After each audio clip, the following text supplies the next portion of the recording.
If you're looking to slow down the aging process so you look younger, feel younger, have the energy of a teenager, lower inflammation, restore your metabolism, well, I have something really shocking to share with you today. There's a molecule that your body produces, and when you are deficient in this molecule, it's one of the fastest ways to raise inflammation in your body and age your cells. What's crazy is that most people have no idea that they're deficient in this #1 molecule. So you're wondering, what is it, Ben? Is it vitamin D?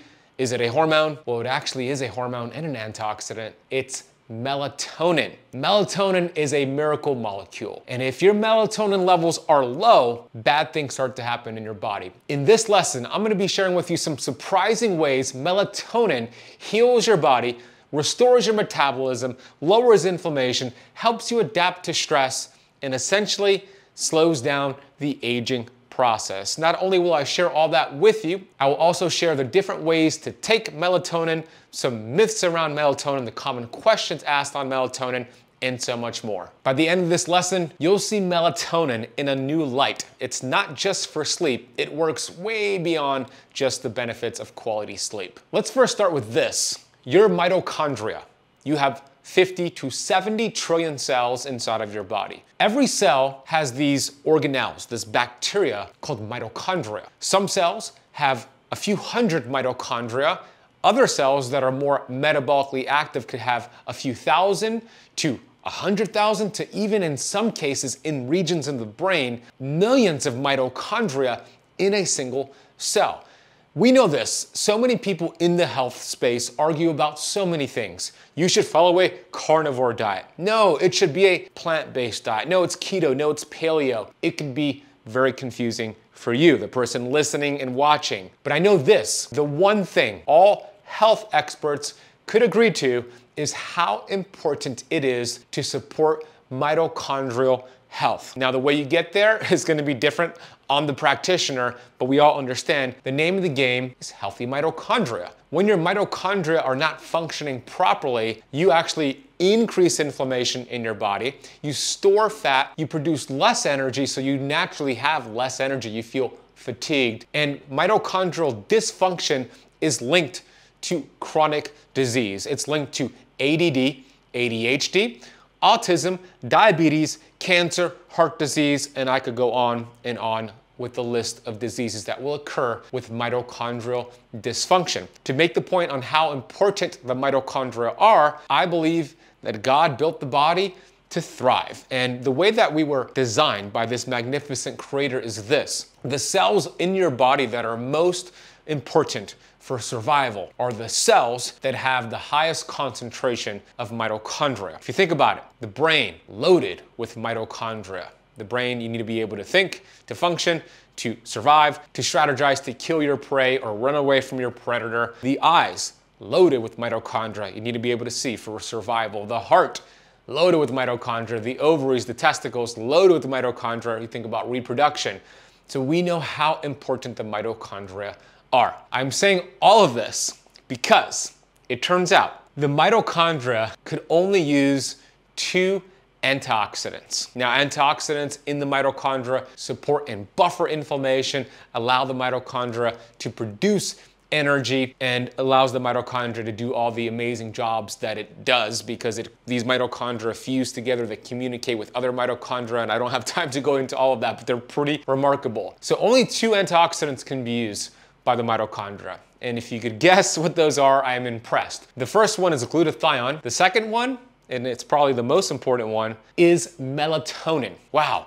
Most people don't realize that the mitochondria need melatonin to function the way that it was designed. Every cell within your body has mitochondria with the exception of red blood cells. And what's very interesting is that these mitochondria actually produce melatonin to protect themselves from oxidative damage. That right there is a very interesting fact because most people don't even realize the mitochondria uses and produces melatonin. That means pretty much every cell in your body produces melatonin, with the exception of red blood cells. Very interesting fact. Melatonin neutralizes harmful free radicals, preventing them from damaging your cells. This self-generated melatonin acts as an internal shield, allowing your mitochondria to continue working efficiently. The mitochondria have significant roles with their health and longevity. You may have heard of long haul symptoms or autoimmune symptoms, COVID long haul or autoimmune symptoms. This is a result of something called the cell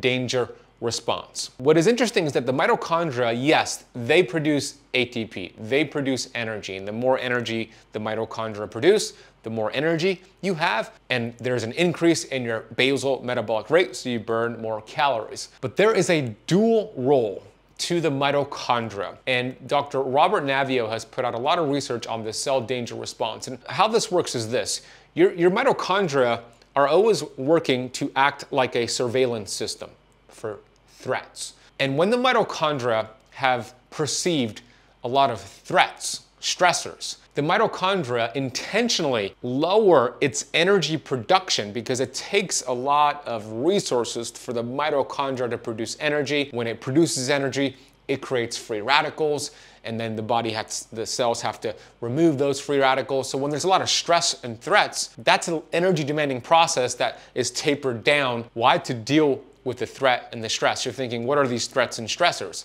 Well, mental, emotional stress, that could be it. COVID, the virus is a stress, that could be it as well. That's why you always feel tired when you're sick. It's the cell danger response, or I shouldn't say cell danger response, it's the mitochondria lowering its energy response to deal with the threat. Toxins and infections are stressors and threats. The mitochondria intentionally lower energy production. Now, this is supposed to happen short term. If the mitochondria have determined there's just too much stress, too many threats, your stress bucket is so full, then what happens? Then it triggers the cell danger response, where you actually get stuck and locked into what's called wartime metabolism, where the threat is gone. The virus, the infection, the stressful event at work, but the mitochondria are locked in this cell danger response to protect you. So what we want to do is teach it to enter this peacetime metabolism, get it back online. This is the #1 cause of autoimmune disease, long COVID symptoms, and people that have chronic fatigue syndrome.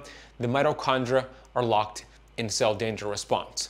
Enter melatonin. Melatonin is one of the best ways to buffer the stress and heal the mitochondria to get back online and start producing energy and helping you thrive and burn fat. The next incredible benefit of melatonin is its anti-inflammatory and fat loss benefits. My colleague, Dr. John Lawrence, has a terrific book called The Melatonin Miracle Molecule, and he has amazing research on what melatonin does for chronic inflammation. Chronic inflammation is a silent driver behind many modern diseases: heart disease, cancer, diabetes, even obesity. When you have chronic cell inflammation, bad things happen in your body. You will have symptoms. It'll be hard to burn fat. As a matter of fact, you'll keep storing fat. Your metabolism will slow down. What many people don't realize is that melatonin plays a crucial role in lowering overall inflammation in your body, which not only improves overall health, but also supports fat loss, because when you lower cell membrane inflammation, these receptor sites that are hearing the message of your fat loss hormones, they start to hear the message, and then your fat loss hormones get into the cell. You burn fat. Good things get in, bad things get out. The goal is to lower inflammation. Melatonin is one of the keys to do this. By reducing inflammation, melatonin helps your body repair itself, improving tissue function and lowering the risk of disease. Reducing inflammation is the key to support a healthy metabolism, making it easier for you to burn stubborn fat. There's also a fat loss enhancement here through the mitochondria, like we spoke about earlier. When your mitochondria are functioning optimally, when they're supported with high amounts of high quality melatonin, they convert energy from food into fuel more efficiently, allowing for better fat oxidation and metabolic efficiency. So most people don't realize melatonin could help you burn fat. Super cool. The third incredible benefit of melatonin that's shocking is that melatonin is what's called a resilience molecule. We shared a little bit about the mitochondria and the cell danger response, but I want to relate that to something that's really popular these days, biohacking. You're probably watching, a subscriber of my YouTube channel or Metabolic Freedom Podcast listener because you're into biohacking, you're into longevity, and I sure am as well. But what's interesting to me is that so many people in the biohacking space and longevity space, I'm not just referring to the enthusiasts, I'm referring to the teachers and lecturers and educators in the space, don't understand a principle called hormesis. And allow me to explain it and tie it into biohacks and then melatonin. Now, hormesis essentially means what doesn't kill you makes you stronger. And if you look at this graph here, it's a perfect illustration of how hormesis works when we think about exercise. Now we know regular exercise, or I should say exercise in general, it's a stress to the body. The right amount of that stressor is what's considered you're in this hormetic zone. So I know we have podcast listeners and not everybody's watching the YouTube video, so I'll explain it for the listeners as well. But for those watching on YouTube, you can see the graphic here and the green graph, the green little arc there, that's called the hormetic zone. So what we're seeing here is a graph that starts on the bottom left in orange that shows too little stress, oxidative stress. As you start to apply stressors, like a little bit of exercise, then you go into the green graph where good things happen. You have your ROS, which is reactive oxygen species, that decrease. You have your antioxidants that increase. You have activity of antioxidant enzymes increasing. You have oxidative damage decreasing. You have oxidative damage repair increasing. And then you have resistance to oxidative stress increasing. So the goal is to stay in that hormetic zone. I'll give you an example. If you've never exercised before and you're sedentary, you're not exercising, you're in that orange part where it's too little oxidative stress. Your body doesn't have enough stress to adapt to. You're not getting stronger, you're getting weaker. But if you do too much exercise and you don't adapt to that stressor, then you fall on the right side of the graph in red, which is too high oxidative stress. Essentially, all the benefits I just outlined in that green hormetic zone are reversed. You actually have increase in reactive oxygen species, a decrease in antioxidants, and etc. So the goal is to apply stressors, adapt to it, and get stronger. Now this is different for everyone.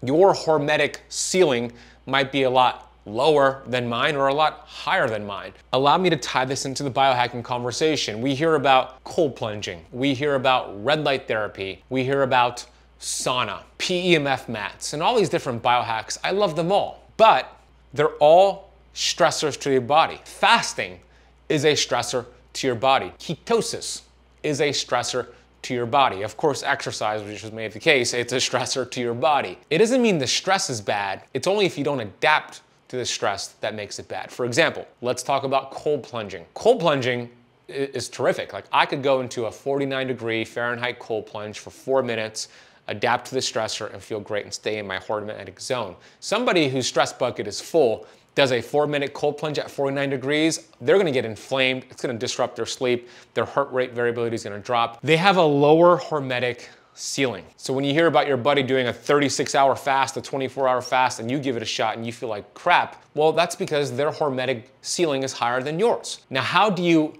increase that hormetic ceiling so you could apply more stressors and get stronger and stay in that zone of hormesis? Melatonin is one of the best ways to do this. Melatonin is the ultimate resilience molecule supporting cells during stress. Now, this could also be mental, emotional stress, by the way. Stress doesn't just affect your mood, it impacts your body at a cellular level. Inflammation, toxin exposure, oxidative stress, all challenge your cells. Melatonin can act as a buffer against these stressors, keeping your cells resilient. Stress comes from 3 primary areas: mental, emotional, physical, and chemical. All of these stressors in excess can damage cells and reduce their ability to produce energy efficiently. Melatonin protects all these cells from stress-induced changes. Chronic stress, as we established earlier with the cell danger response, causes your cells to switch to an inefficient method of producing energy called fermentation, which accelerates aging and contribute to diseases like cancer. If you've heard of the Warburg effect, this is exactly what this incredible doctor discovered almost a century ago.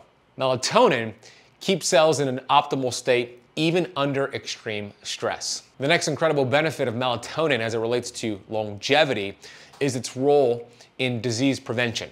Melatonin plays a critical role in tissues like neurons, which are brain cells, and muscles in the heart. As we age, our cells accumulate oxidative damage. We take a lot of hits. Melatonin, being a powerful antioxidant, reduces this damage and helps preserve the function of vital organs. This means better heart health, cognitive longevity, and overall slowing of the aging process. The analogy I'm going to share with you if you're a sports fan is the following. I'm a big NBA fan, National Basketball Association. I love the Miami Heat, big fan of Michael Jordan and Kobe Bryant.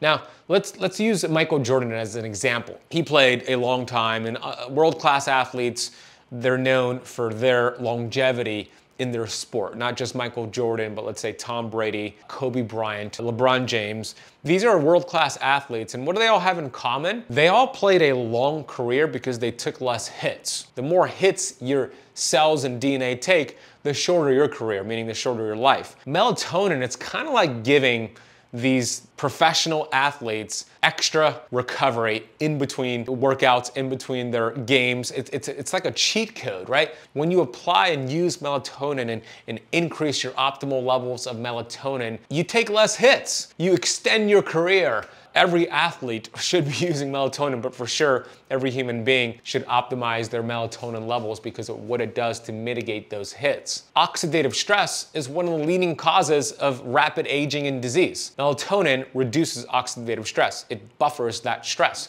By protecting its cells, it extends lifespan and supports healthy aging. Reducing oxidative stress lowers the risk of degenerative diseases like Alzheimer's, cardiovascular disease, and even certain cancers. Melatonin, in this way, promotes not only a longer life, but a healthier life as well. The next surprising benefit of melatonin is what it does to protect you against viral infections. And I'm talking about any viral infection, any cold and flu. I'll share a quick story with you and then I'll get into how this works. I was just traveling a couple days ago. I went to Atlanta from Miami for a business mastermind with my fiance Natasha. I started to feel a little off. My throat was getting sore, I was getting a little congested, my body was dealing with something. So I took high dose melatonin with me, and I took that, and within 2 days, I felt like I was back to 100%. So whenever you feel a little off, or if you are traveling and you want to prevent getting sick, melatonin can help you do that. Let me explain why, and later on I'll talk about the dosages of melatonin. Studies suggest melatonin may significantly reduce the risk of death from the C word. Not cancer, but the other C word that we just dealt with for the last 4 years. I'm going to be careful using it.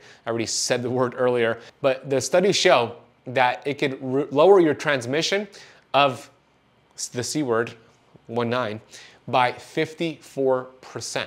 Melatonin's immune boosting and anti-inflammatory effects seem to offer protection against the most severe outcomes of C19 by calming the cytokine storm, a dangerous immune overreaction in severe cases. Unlike medication, melatonin offers powerful therapeutic effects without significant side effects, even at doses far higher than typically recommended. The next interesting fact about melatonin is with its connection to vitamin D, the melatonin-vitamin D connection. Check this out. In this study titled, "Is Melatonin the Next Vitamin D?" the study showed that melatonin can be just as important as vitamin D for health, especially for immune function and mitochondrial health. Like vitamin D, melatonin plays a much broader role in the body than most people realize. I just outlined several of those surprising roles. It's involved in everything from immune defense to energy production, positioning it as a critical nutrient for overall health. The study had a key point. It said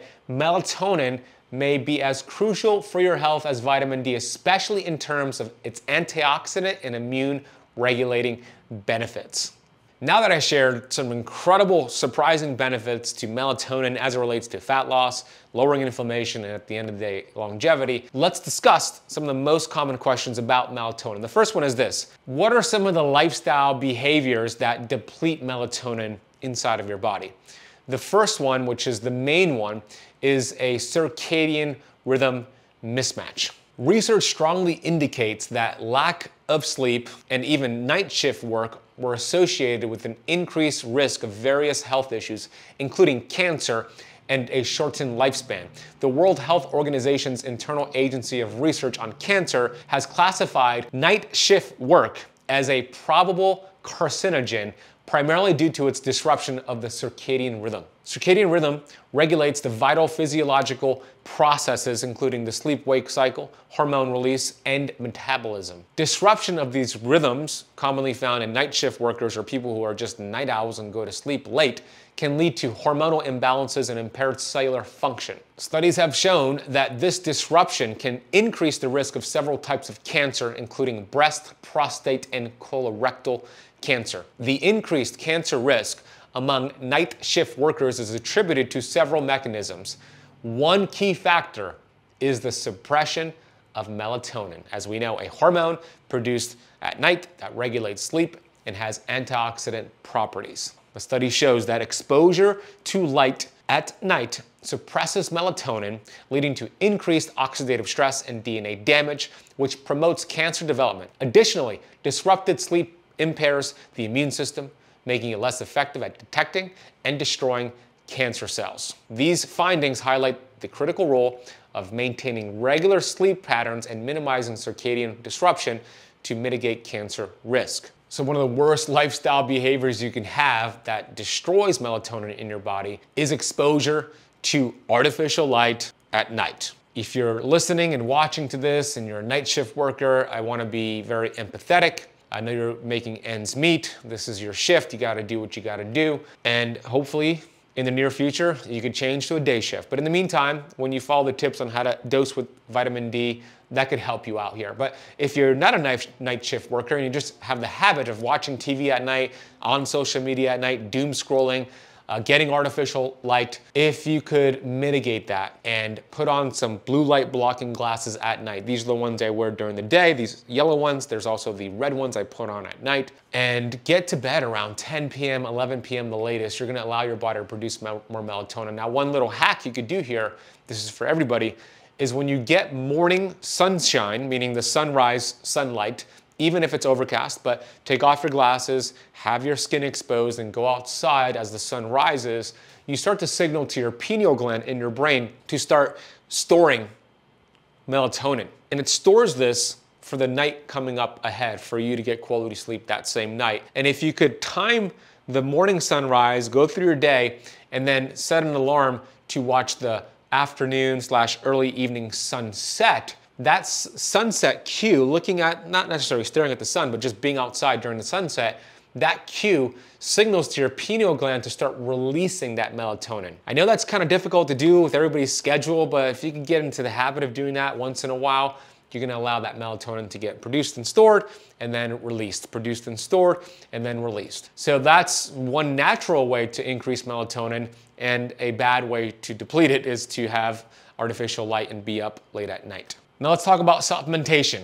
What are the different ways to supplement with melatonin? How much melatonin should you take? There are different ways to take melatonin. There is oral capsules, there are liposomals, which are wrapped in a healthy fat, and then there are suppositories. Most oral capsules of melatonin, the most common dosage is about 3 milligrams or 6 milligrams. But here's the thing with oral capsules of melatonin. The research shows that due to poor oral bioavailability, only 2.5% of oral melatonin reaches the bloodstream. So some people are sensitive to melatonin. Here's how you know. If you're sensitive to caffeine, you're typically sensitive to melatonin, where you might feel groggy in the morning.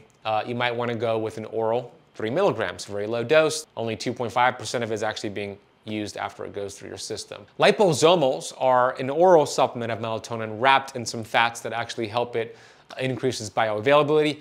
That's an option as well. Now, I personally use the Sandman bar and Sandman suppository. The bar is an oral and it's high dose melatonin. I just said 3 milligrams, 6 milligrams. Now, the Sandman from my colleague, Dr. John Laurent, is 200 milligrams of melatonin. You might be thinking, how is that healthy? Isn't it a hormone? Aren't you gonna shut down your own production of it? You know, what's interesting, and let's bust that myth right now, unlike other hormones, testosterone, estrogen, and others, when you take melatonin exogenously through supplementation, it does not stop your body's own production of that hormone. There's no what's called negative feedback loop. If I took testosterone, human growth hormone, estrogen, there is a negative feedback loop where it signals you're getting this from an outside source, you don't have to produce it as much. That could be a problem. With melatonin, there's no negative feedback loop. There's not any study on humans showing this happens, meaning you could take high-dose melatonin for weeks and months, stop taking it, your body's still producing what it was producing before you started taking it. Now, with that being said, I'm always a fan of cyclical use of supplements, including melatonin. So I might use melatonin 3 nights per week, or if I'm traveling or feeling off, I'll take it during those times. I don't necessarily take it every night, but the one I take is by Sandman. If you want the oral one, that's great. The best one is suppository because it's the most absorbable, and it's called Sandman. If you go to mitozen.club/KetoCamp and use the coupon code KetoCamp, you could check out Sandman and all the other products and get a nice discount. We'll drop that link down below. The next question I always get asked about melatonin, how do you test for it? Is there a blood test? I use a company called 𝙃𝙀𝘼 by Precision Analytics. Not only is it a great overall hormone test for your sex hormones and your adrenal health, it also tests for melatonin. So get that test. It's a urine test, a 24-hour urine test. It's a fantastic hormone test called the 𝙃𝙀 test. Ask for it from your doctor, request it from your health practitioner. Just keep in mind, you don't want to take melatonin supplementation for a few days before that test. High melatonin producing foods you don't want to eat the night before, which are going to be like pistachios, cherries, and a few others if you do that test, but your practitioner will let you know about that. It's called the 𝙃𝙀 test. Another question I get asked is, okay, now I'm excited about melatonin. Where can I learn more? Well, you're in luck. A few weeks ago, I sat down right here in my studio, my podcast studio, with Dr. John Laurent, and we recorded a whole masterclass on the holy grail of anti-aging, the #1 deficiency you need to fix, which we spoke about today, melatonin. If you just simply look at the course of aging, you look at the amount of melatonin that our body's producing, there is like a lot more melatonin that's produced around the body. And in fact, every cell of the body produces melatonin. That's wild. And it's actually made in your favorite organelle. The mitochondria. Yeah.